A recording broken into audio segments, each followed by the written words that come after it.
श्री स्वामी समर्थ. नमस्कार स्वामी भक्तांनो. स्वामी तुमच्या सर्व चांगल्या इच्छा पूर्ण करोत आणि तुम्हाला सुखात, आनंदात आणि हसत खेळत ठेवोत हीच स्वामींचरणी प्रार्थना. मित्रांनो, तुम्ही खूप दिवसापासून स्वामींकडे तुमची इच्छा मागत आहात आणि ती इच्छा पूर्ण होत नाही. तर तुम्ही काय करता? तुम्ही तुमच्या मनाला सांगत आहात की स्वामी तुमची ती इच्छा पूर्ण करत नाहीत. म्हणजेच एक नकारात्मक संदेश तुम्ही तुमच्या मनाला पाठवत आहात आणि हीच ती चूक आहे जी आपण नेहमी करत असतो. आपण काय करतो? आपण आपल्या मनाला पॉझिटिव्ह ऐवजी निगेटिव्ह संदेश देत असतो, ज्यामुळे आपले आयुष्य नकारात्मकतेकडे वळते. मित्रांनो, देवाने आपल्याला सर्वात ताकदवान गोष्ट दिली आहे, ती म्हणजे आपलं स्वतःचं मन. आणि आपण जसा विचार करतो तसेच वातावरण निर्माण होत असते. आपल्याला आपले आयुष्य कशा प्रकारे जगायचे आहे त्यासाठी देवाने आपल्याला मन दिले आहे. तुम्ही सकारात्मक विचार कराल तर सुखी जीवन जगणार आणि नकारात्मक विचार कराल तर दुःखी जीवन जगणार. हे अटळ सत्य आहे. त्यावर स्वामी देखील काही करू शकत नाहीत. जे काय करायचं आहे ते तुम्हालाच करायचं आहे. त्यामुळे आतापासून सकारात्मक विचार करायला सुरुवात करा. तुमच्या मनात आहे की स्वामी इच्छा पूर्ण करत नाहीत. पहिलं हे मनातून काढून टाका आणि असा विचार करा, स्वामी तुमची इच्छा 100% पूर्ण करणार आहेत. तुमची कोणती इच्छा पूर्ण होत नसेल आणि तुम्ही बसल्या बसल्या फक्त एकच विचार करत आहात की स्वामींनी माझी इच्छा पूर्ण केली नाही आणि करतही नाहीत, तर यात स्वामींचा दोष नाही आहे. दोष फक्त तुमच्या विचारांचा आहे. कारण तुम्ही ते पूर्णपणे मानून घेतलं आहे की स्वामींनी तुमची इच्छा पूर्ण केलेली नाही. आपण स्वामींकडे इच्छा मागतो आणि काही दिवस वाट पाहतो की स्वामी इच्छा पूर्ण करतील आणि ती नाही झाली तर निगेटिव्ह विचार करायला लागतो. म्हणतो स्वामींनी इच्छा पूर्ण नाही केली.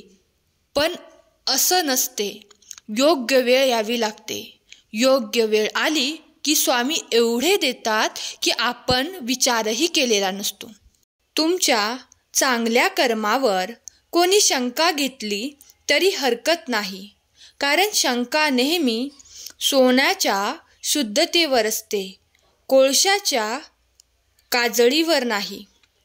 जो स्वतःच्या आनंदासाठी इतरांचे नुकसान करतो तो माणूस म्हणून घेण्यास पात्र नाही. माणूस तोच असतो जो आपल्या स्वार्थाचा त्याग करून इतरांच्या कल्याणासाठी काम करतो आणि निदान इतरांचे नुकसानही करत नाही. देवाला ठाऊक आहे की तुम्ही एखाद्या गोष्टीत किती संयम ठेवला आहे आणि माझ्यावर विश्वास ठेवा. तुमच्या संयमाचा प्रत्येक क्षण पुरस्कृत होईल. देवावर श्रद्धा ठेवा. कोणावरही अपष्ट विश्वास ठेवू नये. कारण मीठ आणि साखरेचा रंग नेहमी सारखाच असतो. प्रत्येक छोटासा बदल हे मोठ्या यशाचे कारण असते. त्यामुळे बदलाला घाबरू नये. जे लोक खऱ्या माणसाचे हृदय तोडून आनंद शोधण्यासाठी तिसऱ्या व्यक्तीकडे गेले त्यांचे विचार सोडा. त्यांची अनेकदा फसवणूकच होणार. माणसाच्या चांगुलपणावर सगळेच गप्प बसतात, पण चर्चा त्यांच्या वाईटावर झाली तर मुकेसुद्धा बोलतात.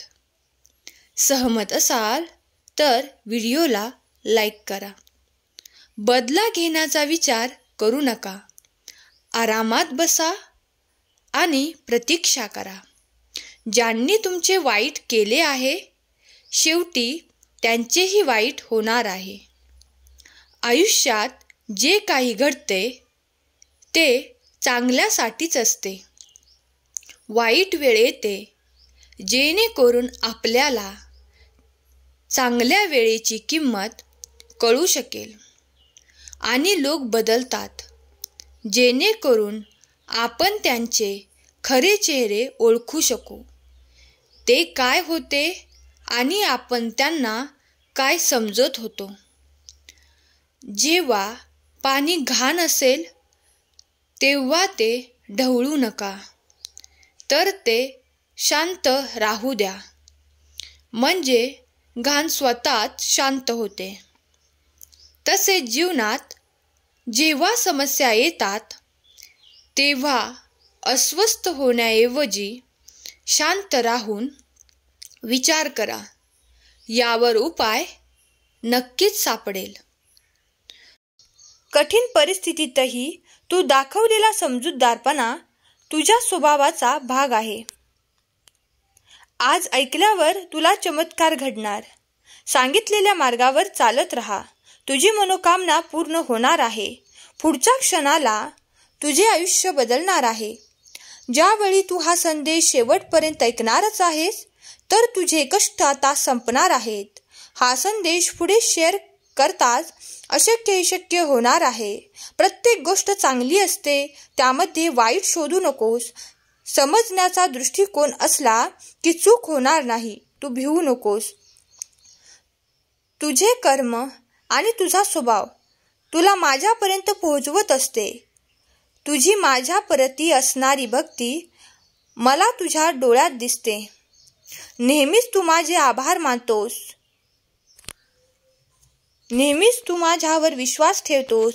त्याचे तुला फळ नक्कीच मिळणार. तू परीक्षा दिल्या आहेस आजवर आयुष्यात. तुझं आजचं दुःखही पुढच्या क्षणात संपून जाणार आहे. तुझ्या आयुष्यात सुखाचा पाऊस पडणार आहे. तुझी योग्य वेळ आल्यावर तुला सर्व काही मिळणार आहे. वेळेआधी कोणाला काही मिळत नाही, ना वेळेनंतर कोणाला काही मिळणार. जे काही मिळणार ते योग्य वेळेवरच मिळणार. विश्वास ठेव. आजवर जे झालं ते झालं. यापुढे सगळं नीट होणार आहे. काळजी करू नकोस. तुझी वेळ बदलणार आहे. लक्षात असू दे बाळा, भांडण करून सगळं प्रश्न सुटत नसतात. शांतपणे केलेली एक गोष्ट अनेक युद्ध मिटवत असते. स्वामी म्हणतात, बाळा, एक गोष्ट लक्षात ठेव. कोणतीच गोष्ट करणे हे अशक्य नसते. कमी पडतो तो तुमचा प्रयत्न. त्यामुळे प्रयत्न मनापासून कर. अशक्य गोष्ट सुद्धा शक्य होईल. प्रसंग किंवा विषय कोणताही असू दे, तू मात्र तुझे शब्द हे योग्यच वापर. कारण केव्हाही प्रसंग किंवा विषय हे विसरले जातात, पण शब्द तसेच लक्षात राहतात. जास्त टेन्शन नाही घ्यायचं. डोळे बंद करायचे आणि म्हणायचं, श्री स्वामी समर्थ. आजचा हा संदेश शेवटपर्यंत ऐकल्याबद्दल धन्यवाद. श्री स्वामी समर्थ.